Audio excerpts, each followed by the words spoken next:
होऊ घातलेल्या बारामती लोकसभा मतदारसंघाच्या ज्या निवडणुका आहेत त्याकरता आज आम्ही आमची इथे आढावा बैठक घेतली होती। त्यामध्ये बारामती विभागाचे ॲडिशनल SP संजय जाधव साहेब, बारामतीचे SDPO सुदर्शन राठोड आणि ह्या विभागातले इतर सर्व अधिकारी, पोलीस ठाणे प्रभारी अधिकारी हे सगळेजण सामील होते। त्यामध्ये आम्ही गुन्ह्यांचा आढावा आणि प्रतिबंधक कारवाई, त्यासोबतच होऊ घातलेले जे सण उत्सव आहे, जसे की उद्या आंबेडकर जयंती आहे, त्यानंतर रामनवमी आहे, त्याच्यानंतर हनुमान जयंती आहे, ह्या सगळ्या सण उत्सवाच्या निमित्तानं सुद्धा आढावा घेण्यात आला।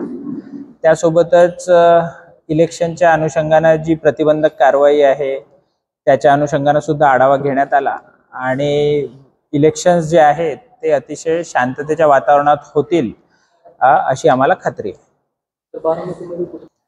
पोलीस खात्यासोबत तर पूर्ण जिल्हा प्रशासनच ह्या कामामध्ये लागलेलं आहे। महसूल प्रशासन असेल आणि माननीय कलेक्टर साहेबांच्या अंतर्गत येणारे सगळे विभाग ह्या इलेक्शन्समध्ये जे आहेत ते त्यांची भूमिका बजावत आहे आणि ह्या इलेक्शनच्या निमित्तानं जिल्ह्यामध्ये वेगवेगळ्या ठिकाणी पोलिसांनी आपले चेक नाके सुरू केलेले आहेत। पूर्ण जिल्ह्यामध्ये फ्लाइंग स्क्वॉडच्या टीम्स आहेत जे आदर्श आचारसंहितेची अंमलबजावणी कशी होईल ह्याकडे लक्ष देत आहेत। त्यासोबतच स्टॅटिक सर्वेलन्स टीम म्हणजे इलेक्शनच्या अनुषंगाने जे फिक्स्ड चेक पॉईंट्स आहेत ते सुद्धा कार्यान्वित करण्यात आलेले आहेत। आपल्याला माहिती असेल की 2 दिवसापूर्वी शिरूर इथे जवळपास 51 लाख रुपयाची रोकड ही पोलिसांच्या चेक नाक्यामध्ये ती हस्तगत करण्यात आली आणि अशा सगळ्या प्रकारच्या कारवाया ह्या इलेक्शनच्या निमित्ताने आमच्या सुरू आहेत। इलेक्शनच्या अनुषंगानं पोलीस प्रशासनाच्या वतीनं विनंती आणि वर्णन।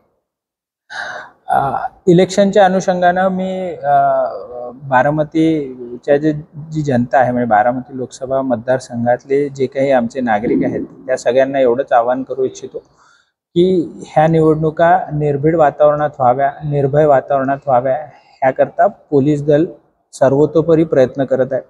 त्यासाठी ज्या ज्या गोष्टी करणं अपेक्षित आहे, ज्या ज्या कारवाया करणं अपेक्षित आहेत ते सगळी पावलं आम्ही उचलत आहोत आणि आम्हाला अशी खात्री आहे की ह्या निवडणुका अत्यंत शांततेच्या वातावरणात पार पडतील। आपल्याला जर नागरिक म्हणून जर कुठलीही काही अडचण येत असेल तर निवडणूक आयोगाचा एक फोन नंबर आहे, एक हेल्पलाईन नंबर आहे, त्या नंबरवर आपण कॉल करावा आणि आपली तक्रार नोंदवावी।